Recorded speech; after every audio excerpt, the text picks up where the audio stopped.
Hey everybody, and welcome to another episode of Magicians Only, sponsored by Magic on the Go, the only place to go when you want to learn magic in a deep, thoughtful, powerful way. It's magic at your fingertips, and it's sponsoring this show, so I'm super grateful for it. Almost 1,000 videos now, so if you want to be amazing anywhere at any time, check out Magic on the Go, magiconthego.com. I am thrilled to welcome to this show a magician who I've been aware of ever since I came to America, 1980 something, when I first arrived in LA. This gentleman has done it all, and he also it has been the guy that everybody wanted to be. And I'll explain that, but from some earlier conversations that he and I have had, this chap and I, we kind of both agree that magic is in a place right now where it can go kind of one of two ways, and magicians, or present-day magicians, have not had the opportunity or the experience to learn how to do a show in front of a real audience where you have to go out, you have to grab their attention, and you have to be aware of so many different things and deal with so many different things. There just aren't those places around anymore. So for magic to grow and to be loved and to really work these days, this is the stuff that we need to talk about. A lot of what you hear online is bullshit. It's BS. And we're going to get past that. We're going to get to the truth. And hopefully by the end of this, you'll be on your knees praying to Nick Lewin for the stuff he's going to give us. It's going to save your life. So without any further ado, please welcome Mr. Nick Lewin. Nick. Wow. Thank you. I'm very honored with that. And I'm wearing my Magic Castle 60-year T-shirt for you. Oh, my I see God. You're still undercover investigating leads. No one knows I'm here. I'm dodging the mic. Street people in that outfit. It's just really cold in Toronto right now, so I could have the heat on, but then it'd get really warm in my little studio. I'm still kind of putting my studio together. But so what do you think about this with the back wall? I found this in the garage. I forgot I had this. Isn't that amazing? Love it. Yeah. I love it. Isn't that a great picture? I thought that'd be an amazing background. It's a little shiny, but yeah, from my old place in LA. Anyway, so here we are. We had a great time on your platform talking to your group. Why don't we just mention what that is at the very beginning? Site. I've just edited it and we'll be sending you a copy today. So it's amazing. Feel free to put it up, because I was shocked editing. There was some great stuff in that. Right? I'm re-looking at the card work, the stuff Howard taught, just his work on the twisting the aces and Vernon's handling, why it was, we've all wondered about that, shuffle thing. That just made sense. It's great, and when people... You were wonderful too. It was a great team we had. It was. Who was it? It was me. It was Ackerman. It was you. It was Howard Hamburg. We also had a little Ross Johnson in there for a minute. Yes. Mentalist. And we had Jason England. And so guys, people who are watching this is a kind of an online masterclass conversation that we had with Nick through his portal, through his shop, through his network. And for those of you who are members of Magic on the Go, it will be on Magic on the Go, and you will get to watch it thanks to Nick. He's given me a copy of it, so that will be there. And I'm sending you a copy to post there. I have a wonderful card stab. There's a million card stabs. I really like this one. It was a pet thing, so I'm going to donate that to... I think it's wonderful that you're building up a collective body of work like that. And I can totally relate, because I'm pretty much retired at this point. But all I wanted to do was to upload everything I knew. Every single trick I've made a living with over the years, we have now released correctly, with the right words, the right things, and I'm very proud of that. Which is what you've done with your site, with the experience and just working it in front of thousands and thousands of shows. And that's what I think is missing nowadays. With a lot of the magic that's available, it's fast. It's what I call porn star magic. It's just like it's the money shot at the end, and then they walk away, and then there's nothing. There's no substance to it. And you're not going to fill 90 minutes in front of an audience with a bunch of flap cards. So, that's a good topic, and I've been just gossiping away. But actually, I want to, this concept, the number one thing that makes you a good magician is stage time. It's not rehearsal time, because you can have great rehearsals and everything falls apart in the show. It's only by going out and doing it. And I hit a lot of circuits, which made it easier. I was doing the London clubs, the nightclubs, the Blue Angel, the Celebrity. They were sleazy. Oh my God. Yeah. My first show was 11:30 at night and my last 3:30 in the morning. Those two clubs. And I would walk from club to club with my little bag of tricks and So you had to have an act that went into your bag that like kind of reset almost straight away, right? absolutely. So Yes. it was really, that was the first one. Then I arrived at the castle and Hold 70. on, before we get to the castle, I got to let's just stay in London for a second because this was the time. I'm assuming 70s, 80s, right? When No, did you get to the castle? is early 60s, early 70s. So this was swinging London. This was where nightclubs and cabaret and Soho was booming, wasn't it? I mean, it wasn't really vaudeville anymore, but it was you had to go out on a dance floor after a bunch of dancers and do a show, and it had to be tight. You had to grab everyone's attention. You had to be able to get on and off without leaving a mess. Yeah. Well, that you've hit there. One of the things that I see that worries me is what a mess people leave on stage. And I'm I guilty mean, of that. I keep on trying. with my props for a 1 hour show. Yeah. I've got my jumping stool. I put my case on it. And at the end, I pick the case up. The stool jumps up. You hold them out like this in an applause point. You walk off stage and nobody's touched your props but you. And I think those are the sort of things I've learned. I remember Roy Johnson. Roy was a big influence on me. Loved his books. And Yeah. he said something I thought was profoundly correct, that it doesn't matter how long you take preparing a trick at home, providing you can just open it and do it when you're on the road. He says the home time doesn't count. And he's absolutely right in that. The more you can do in advance, I literally walk out, I have everything. It takes me about 5 minutes to set the props when I get to the gig. That's amazing. Yeah, that's fantastic. And then, so when you were doing London and you were doing what was the equivalent of like back in the old time musical days where they would do 8 minutes at one theater and then run across London and do 8 minutes at another theater. And you had to have pretty much instant reset, right? I mean, there had to be very little time between the tricks. Absolutely. It's reset. So that can be, in Vegas, I had a show and Johnny Thompson filled in for me for a couple of days. Yeah. And, it'll be fun. And he did it. And, it was, I was off doing a corporate gig and we're at a party a while later. And Johnny was saying, "Oh, Nick, the most difficult job I've ever done. 2 hours shows, 45 minutes to reset the props. How can I reset the props in 5 minutes?" And Pam, cutting to the chase, said, "John, you didn't set any props. I set the props. You went out to the parking lot and smoked pot." And well, that's true. But that too was stressful. Wish we could all have a Pam Thompson. God. We'll get to Vegas because I have a lot of questions for you about Vegas. That was, you were in Vegas when Vegas was Vegas. Like, I like to think that was round about the end of when Vegas was Vegas and before the corporations really took over. But back to London just for a second. I know that, okay, so because I did the working men's clubs and, as you know, these are the places where you show up and they're throwing fruit before you even get to the mic. So, and there was a magician who was complaining on Facebook recently about how he was on stage and somebody said something rude. And I was like, holy fuck, you should understand the shit that we've had to deal with. And I mean, admittedly, in England, you have the right to heckle back. It's an art form. It's a tradition. I think in America, maybe everyone's a bit more sensitive. It makes it harder. It doesn't matter what someone yells at you. Get drunk. Then the sensitivity goes out the window. Right, yeah, and then they're just, and then they're assholes. But well, I never did the northern clubs, and I did the London nightclubs.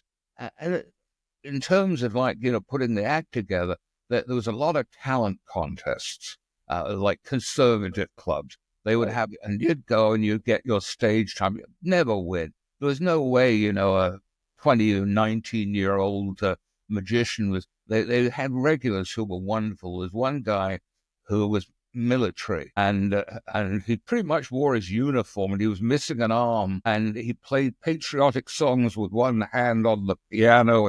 He always won. I mean, he'd win Britain's Got Talent. I think he actually did win Britain's Got Talent at one point, didn't he? Yeah. It was exactly. It wasn't a lot. And I did my first cruise, and I worked and I went out to Australia. I fell in love with Australia. Then I came back and did some more. The cruise work was pretty inviting because when I was there, I was fighting with everybody for a show because there wasn't that much work around when it came right down to it. There wasn't much money around, let's put it that way. It was a pretty economically desolate time there. In the 60s and 70s in London, you mean? Yeah, very much so. And at that point, everything was tribute bands. I sort of putting myself out as a Nick Lewin tribute. So that might have worked. There was somebody who did a Ken Brook act. He did Ken's act, and he called himself Nick Lewin, which I thought was amazing. Okay. We'll get to Ken Brook because I know he was a very important mentor to you. It was for those who don't know, Ken Brook was somebody, I think, who changed the face of comedy magic. And certainly he was a dealer of magic in London and in England, but also was one of the first people to do really good instructions on tricks and talk about how to present it and really help people. And I learned a lot from him, from his writings. I never met the guy. But he kind of invented the style of comedy magic that we see with Paul Daniels and Nick. And a lot of comedy guys kind of owe him, I think, a huge favor. But so you're in London, and here's what I want to get to because it'd be so easy just to kind of like talk about your career, and we'll do it kind of in fusion with this. But we were talking about how there are certain rooms that magicians are faced to work that are next to impossible. And you made this very bold claim. You said, I can make any room work. It is an art form in itself to be able to show up to an event for a private gig and not be like, oh, I can't do this. The audience is an L-shaped room. How the hell am I? And to just make the client happy and do the job. Because I tell you why I'm really thinking about this. There's a cruise line right now that is asking their entertainers, especially magicians and comedians, to work a supper club where food is being served the whole time. And we know that's because you've got a knife and fork in your hands, you can't clap. You've got food in your mouth, you can't laugh. If you do, you might choke. I think it's a choking hazard. I don't think it's a great experience for the entertainers or the audience, but you have to try and make it work, And so it goes through phases like that. Ken was a great mentor of mine. He taught me an act. Ken, for some reason, always said, Nicky, you're going to be a magician. You're going to do well. And I was one of his, kind of shining. Paul was still working in the grocery store at that point, doing the accounts for his parents. Paul Daniels working clubs, but I mean, we were all in that. But Ken taught me a full act, a beginning, an ending, the stuff in the middle. And of the things I found fascinating that Ken taught me, he taught me about the linkage. And that was the term he always used. And that is the element that keeps the act flowing. Most magicians who don't have the stage time, they do a trick, they stop, then they do another trick. And it's just this kind of, it's disrupting. Now, a pro who's done his time on the road will know that the only time to do that is you can pause if you want them to notice something. That's that you're taking away the subtlety of being able to use it in that manner. So Ken was very, very good about that. I learned the paper balls overhead electric chair routine from him, which feature of my act for decades, of the multiplying bottles. He said, Nicky, you'll always have a great opener, a great closer if you have this trick. And it still is. It's a great trick, yeah. Then a spot card, linking rings. He taught me his version of the linking rings, which he managed to do without ever mentioning that 90% of it was Di Vernon's Symphony of the Rings. It was maybe not the best at accrediting swastika. I think I have a video of him. There was some stuff that Harry Stanley's Unique Magic Studio put out. They were the first people to put out video catalogs. And so there's all this stuff of Ken demonstrating tricks that he was selling. Well, I think did that get released by Martin Breeze? Yeah. Visions of Ken Brook. Yeah. And Martin, it's really fun. Did you know Martin at all? I did. And I actually talked about him in an earlier episode because I used to go to his shop in London. He wouldn't know me. But I remember getting like the Paul Harris Vanishing Deck and the first Mollica wallet when it first came out and some Max Maven stuff. But years later, I wanted to get the rights to a book called The Gourmet Detective. And I got the rights to, there were two publishers, and the second publisher gave me the rights to all seven. The first book, which had the title, The Gourmet Detective, we couldn't get the rights to. And my lawyers told me that this guy was holding out for big money, and his name was Martin Brees. And I was like, I know Martin Brees. I know of him. So I had a conversation with him on the phone and explained everything to him. And then he kind of said, all right, I'll let you have the rights to it if we make money when it sells, if we sell it as a television show. So yeah. I was just watching him. He did some good stuff. I mean, he published some lovely stuff. He did. He was a lovely man. Susan, my wife, just adored him. They would talk on the phone like 20 times a day. They'd be swapping recipes and this and that. Right. Susan, did you talk to Martin 20 times yesterday? Whatever it was. Because they just loved each other. It's not cheap, is it? That's long distance. I didn't know him in England at all. He arrived in England after I left. I left in 1974. Okay. And I met a lot of the British magicians, Tommy Cooper and people, but I certainly wasn't. I was starting to say before, in those days, you were fighting everybody for dates. So if I was putting myself out for a dinner dance, it wasn't even cabaret. They used to call it dinner dance and cabaret. And you might find that Billy McComb, Maurice Fogel, these were the people that you were up against. And when you were 19, 20... Ooh, it's a lot of top professionals. But that makes you step it up, though, doesn't it? I mean, you're not like riding on mediocre laurels. You've got to step up, and you've got to try. And also, you get to see them work. Like, what I saw Fogel, for those who don't know, Maurice Fogel was an incredible mentalist, like one of the most kind of dynamic, powerful, dramatic mentalists that we've ever had. And I saw him lecture a couple of times, but I never got to see him perform, And what did you see him lecture?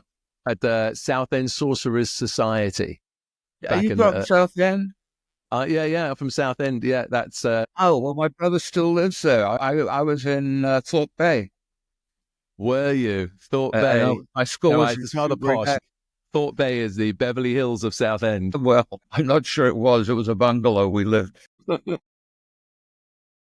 That Morris was a very dear friend. He used to stay with us whenever he was in L.A., and he was just so much fun. He taught me so much. And he was coming in to do a lecture, and he hadn't really done a lecture before on this at the castle. And, and he was just a little bit nervous. Di Vernon was going to be there. And a few weeks before the lecture, Sandy Spillman, Steve Spill's father, who was in charge of the seance at the castle, we got notes from Morris, and it was, get me some... Now, if anyone in the world should have had a Morris, I don't think he ever took it off. He used to get rid of them in his hair. Maybe he had so much hair, maybe you couldn't find them afterwards. About 8 would come out. But he said, get as many as you can. And okay, so we both got a bunch. We went around the magic stores, and Morris was staying with us, getting ready for the lecture. And I said, well, what are you going to do? What tricks are you going to teach? Oh, I'm not teaching anything. And I said, you're not? What are you doing in the lecture? Well, I've got a few ideas. And so we went down, and it was before the castle had lectures there. It was at the old Maskers Club down the street, and I was there, took Morris in, and I'm just wondering what he's going to do. And he came up with this, though I have a bit of paper, no, this will do. He came up with this technique to show them where he'd say, now, if you write with your like that, that's no good because they see the hand that's doing. He said, learn to write. It's just as easy with the left hand. And then he'd take the bank index card and he'd say, look, see, it's on there, boom, boom, boom, pass it over like just in a minute. I mean, just like that. And people go, oh, my God. Vernon almost fell off the chair with this one. Yeah. But listen, Fogel was like, to be a mentalist at that time and to go out there and get an audience's attention and to hold their attention. This is what I mean about like, okay, so there's 3 things, right? 1 is like making the room work when you get there. 2 is how you open. And 3 is how you close, right? Probably the most important thing is the last thing you do because it's how they remember everything that you've done. So let's say when you arrive at a venue, when you see a room and it's not perfect, how do you make that work for you? Well, I look for the best place to be, which is quite often not the place they have allotted you to perform in the room. Right. So I always keep a little look around before I go in. Yeah. And the ones that really worry you are when you're doing a corporate gig and they have a dance floor in front of you. I always found that the most difficult because you just got this moat of silence around you throughout. Yeah, it's this energy suck, So right? Yeah, black hole. I would come down and work on the floor, right on the floor, not on the stage, so I could be right in the crowd. I've always thought it was very important to really interact with the crowd, but not necessarily to bring everybody up on stage, because Right. I watch some videos, and I've worked with some people on their act, whatever, and they just have trick after trick after trick where they bring people up on stage. I'm not talking about David Copperfield. Yeah, that lets the energy go out a every lot of time the you're show bringing is someone there. up, right? Every time you're bringing somebody up, the energy the flow kind of goes a little bit. Well, I used to bring up one person one time in the act, and I did that piece, but I would go into the audience, and it's something that is quite easily done. Get them to focus a little bit of light so you have a mini working spot in the audience. And if you can just get one special coming down on you, you can be in the audience. You're standing there sitting. I mean, again, of course, you have to judge where you are, but that's very effective. And sometimes you used to have banquet rooms which just had those like lights coming down from. They were just so underwhelming. I The would use worst. it as well as I would move into that and do the trick in that in the different places. So that's how I would do it. I'll tell you a funny story. When you say I can work, and I do, and I don't stop shows. I was working at the Riviera in Vegas, the late Riviera. Oh yeah, I've done that one. It'd be interesting if we worked for the same guy. Tell me. Steve? Tripper. Oh, yeah. All right, we'll talk about him in a minute. Yeah, he's awesome. He's been texting with Susan. Why does Susan text with everyone? I know, because She's awesome. When you're sleeping. But it was who was texting. So Tripper. So you're at the Riviera. Steve. And, Steve wasn't, I mean, if you don't know him, he was the bodyguard in and gangster in The Sopranos. And when I first met him, he was he was a bouncer at the old Shark Club. And then he ran this comedy room. And you didn't mess with Steve. I mean, No, you didn't. I always think, Steve, he was a lovely guy, but you were like, he was Vegas. And I remember I showed up to do that. I was middling. I was the middle act. And he's like, you're going to go on stage. You're going to do 15 minutes. You don't do any more. And I made some crack, and the other comedians were standing behind him, and they were like, no, His thing I love about Steve is his idea of negotiation was, I'm going to pay you $3,000 for the week. And I'd be like, well, I was hoping to get more like $5,000. And he'd be like, why? Why? It's like, you're going to get a room, you're going to get food, you're going to do 15 minutes a night. And he always told me that he wanted to be an actor, and he and I were in kind of the same boat but I was still trying to break in, and then he called me once and he was like, I like your personality. I think I want to build a show around you, put you in a showroom, we'll get some girls, some illusions. I think, and I remember saying, well, what hotel were you thinking about? And he said, who the fuck cares what hotel? I said, what the fuck does that matter? So I said, I can't, because I can't leave LA. I just, I feel like Vegas can be a bit of a cruise ship in the desert. And so, years later, it is, right? I mean, you're kind of like isolated and that becomes your world. And years later, when I saw him on Sopranos, I was so happy for him because I know that's what he really wanted to do, And then I saw him at the castle years later and he's just lovely. Anyway, so yeah, you were saying that, sorry to interrupt, but you were saying that you were at the Riv. And as you remember, I'm sure, but all the entertainment was on 3 layers. They had the comedy club, the floor above was Crazy Girls, and the one on top was something else. So they had 3 showrooms going. And I was working there once, and the lights, every light went out. All the electricity was gone in the room. I thought it was just a quick thing. So I just went on with the act. And it was totally, I was like, no. light up, let's have some cigarette lighters. And then I started describing what I was doing, just nonsense. The elephant went and all the... So Magic in the dark. laughing. I did this for about 20 minutes. We were the only one of the three places that didn't stop the show and didn't have to return all the money. So Steve liked that, I think. That was my, I mean, we'll talk about Vegas, but that was my first experience of Vegas, and also the bubble burst of Vegas. You know, and growing up in England, we were kind of told that Las Vegas was the ultimate if you were an entertainer. Like, you made it if you got to Vegas. And that, it was before the forewalling, but at the same time, when it was explained to me, the only reason that I was there was to get people into the hotel and then out into the casino. That's why the timing was so tight. Didn't really matter what the show was. I remember being very at that point, kind of a little disillusioned, for want of a better term, you know? Well, and they take that seriously indeed. I get it. I mean, I get it. I want to just, before we go back to that, I just want to say, like, you were talking about linkage with Ken Brook. Like, what brings these routines together? How you flow from one to another to have the impression of it, but also is something that helps you keep everyone's attention. What was the main thing that Ken imparted to you as far as that goes? As far as kind of like, I mean, was it just even like a gag or a yes, it could have connecting been themes? anything. It was just to literally link one piece to the other, and even gaps in a routine. Now, I've done a bit forever where someone's signing a dollar bill. That's really dull. If you've got a thing that's going on, you know, it's not that exciting. So I perfect linkage for me, which I still use, is I would say to the go behind and say, oh, that's great. You know, just sign there. Then I come out like this to the audience, and they were just, you know, and I got all the reactions of a real watch deal. Then I go, damn, it's mine. It's Right. not easy being a dyslexic pickpocket. Now, by the time I've done that, boom, everything's written, ready to go.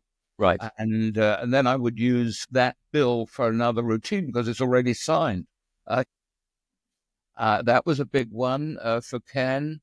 The baby gag, which I haven't seen anyone do that in a while.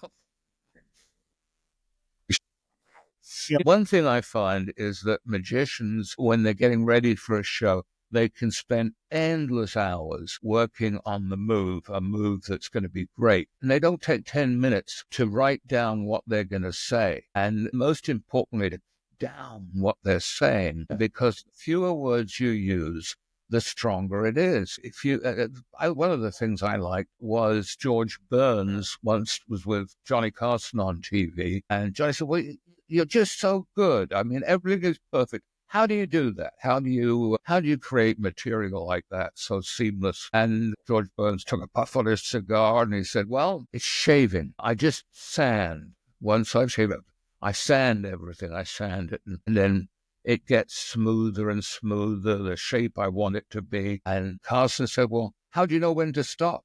He said, when there's nothing left to sand, which I thought was pretty. And on the same lines, Jay Leno, I think something all magicians should think about, said that when he was working, he would write, if he had a joke, he would, when it went well, he'd go, okay. The next day he would cut out one word. And if it still got as big a laugh, the next day he would cut out a second word. The moment it didn't get the laugh as well, he knew that he'd reached that point and he had cut out enough words. It used to be people listened to tapes of themselves. Now they watch tapes of themselves. And hey, all you do is look at what's happening. You do not listen. If you can make an audio tape or even just turn the vision down and just look at your work and see where the dead spots are. You can hear it because, as a friend of mine said, the audience tells you everything you need to know, right? Are you cutting for a laugh? Are you stepping on a laugh? Alexander, who's a very smart guy, when he said, well, no, I don't take videos of myself. I'm not interested in that. I know what I do. He has one set up behind the stage area, just a little camera on the audience. And then he records their reaction. And he notices the look on the faces. And when they lose interest, now that's smart. That's Really, great, because that's then, when, especially now when everyone's drawn to their phones every 2 seconds, you really need to know how to keep their attention, don't you? it It's do. do you, when you approach it, did you physically, because some people will physically write the act out and the bits and the linkage, or is it something that you kind of hone internally? No, I always wrote down. Notebooks would be, I mean, I've got one right here. I always have a notebook to jot something down on. Then I'll put a note into the computer. Where are we? There we go. This tells you all we need to know about how many notes I made today. I've got a So notebook here. This is there you one of go. mine from way back, right? Well, and I used to, one thing that I did that I still think is useful, if I was starting in the business now or wanting to improve, I used to, when I worked out the openers and the closers, I would put everything on an index card.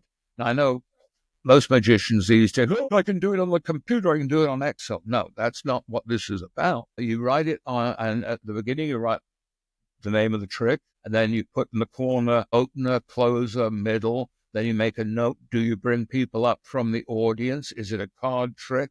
And you write all these notes on it, and then you kind of shuffle. It's like playing a sort of a mystical tarot sort of thing. And you just go, it's the tactile feel. I mean, Yeah. computers are great, but, I love computers.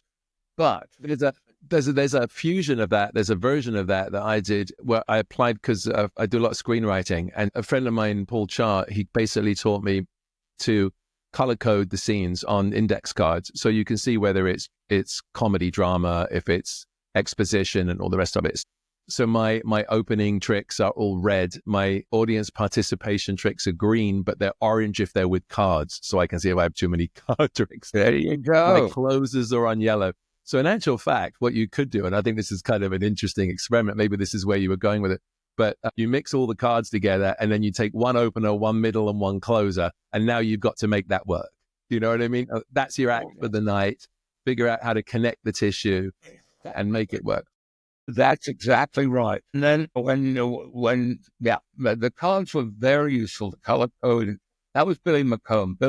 He used to have a calendar, and everything was color coded, little marks on it. And that's what broke up his marriage, because his wife discovered what the blue lettering meant. Did you know Billy well? I'm sure you. I do Billy very well. There are times when I wish, and I'm so glad I'm doing this now, because there were people I knew when I was younger that I wished I'd asked more questions.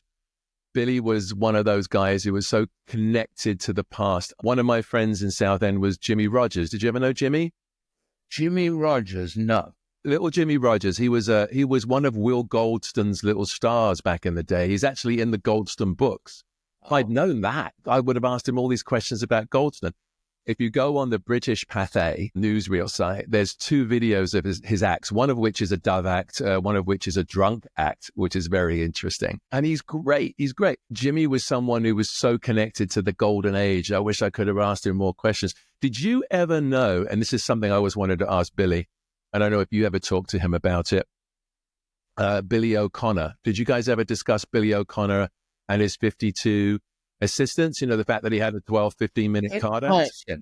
In passing, I knew the name, and I don't think Billy was particularly in favor of like a one card a show. He was very much old school in setting it up. But I do remember him mentioning the name. But not. Do you ever set of my interview with Billy? Did I ever send you one? No, not at all. I Oh, don't. you're gonna love this. 3.5 hours. We came back from a party at Penn Gillette's, which was one of the most uncomfortable evenings of my life, because I made one slightly metaphysical comment. I don't know. I looked at the house rules, and I just laughed. I said, "Oh, that's so funny. The house rules." They in a book, and then I went up, and somebody was saying something to Penn, and he said, "Well, none of that talk." And the guy said, "Well, what goes around comes around." I've always thought that was probably the most accurate thing in the world. It's that way. And I said, "Right, I want you out of this house." It was one of those things. And I said, "Well, in quantum mechanics, if you look at the Copenhagen interpretation, it just kind of slowly said, It's "You true. the stupidest person I've ever met." And I said, "No, I'm not. You've met lots of people more stupid than me. You just don't agree with me." Got it. That's the So anyway, greatest response off. ever to an We insult. had drank a storm up before we went, because everyone said, "Oh, there won't be any alcohol at this party." And Billy said, "Well, it's not a party without alcohol." So he stoked up beforehand, and he just sat with Teller the entire evening. They just talked magic, boom, boom, boom. Meanwhile, yeah, right, and Teller said, I can't even be in the room with you," or something like that. So I just stayed where I was, and I'm going, "Oh, dear God, this is going to be a long evening." Everyone was eating M&Ms, to get a sugar rush. It was like watching a forensic meet. So we came back. Eventually, the alcohol wore out with Billy. And he said, "Oh, no, I think, old boy, we should probably head back." So we went back to our place, and I had a radio show in Vegas for 3 years and a TV show, interviewed things, but I'd never interviewed Billy. So I said, "Well, let's do an interview." And I recorded it digitally, and I said, and I did something kind of interesting on it. I said, "Well, Billy, we all know you tell great stories, meandering from point to person. We love it. That's what we love about you. But I've known you long enough. I want you in this show, in this interview, just to stick to performance of magic." And I said, "Oh, well, I could do that." And so I will send you a copy. You will love it. Oh, I'd love to hear it. Really is wonderful. And he was, I just threw stuff at him. And like I said, "Okay, it's 9 a.m. You just waking up. You've got a hangover. Somebody phones up. They say, 'I want to book you for a show. How much will it cost?' The call you dread happening before you've had a cup of coffee." Yes, And yeah. this at Billy. And there's about nearly 10 minutes he gave of booking procedures, right the way down the line. Right, we're going to leave it right there for now. There's so much more that Nick and I spoke about. The actual entire interview went for well over 2 hours, and every moment Nick was sharing his experience, his lines, his business, his material, and incredible stories about celebrities and magicians that we know. There's some stuff coming up about David Carradine, the Kung Fu guy, you're not going to believe. And somehow it's connected to magic. Go figure. But huge thanks to Nick Lewin for doing that. We'll see you next week. Don't forget that Magicians Only is sponsored by Magic on the Go, the world's greatest online global magic school. It's my personal venture. It's my passion project to save the magic. Like people save the whales, I'm saving the magic. But what I'm actually doing is saving the secrets, the stuff that we're going to lose. I'm saving it, I'm recording it, I'm presenting it, and I'm teaching it. There's so much material there for close-up, for stand-up, for beginners. And even if you're just a hobbyist or if you're a professional, trust me, there's stuff there. We have some top people who are members. So I want to come join the membership. Come be one of those top people. So Magic on the Go at magiconthego.com. I will see you. I think we're going to have to divide this into at least 3 episodes, this conversation with Nick, because there's just too much gold. So much love from me, Steve Valentine, to you, and I will see you on the next one. Bye.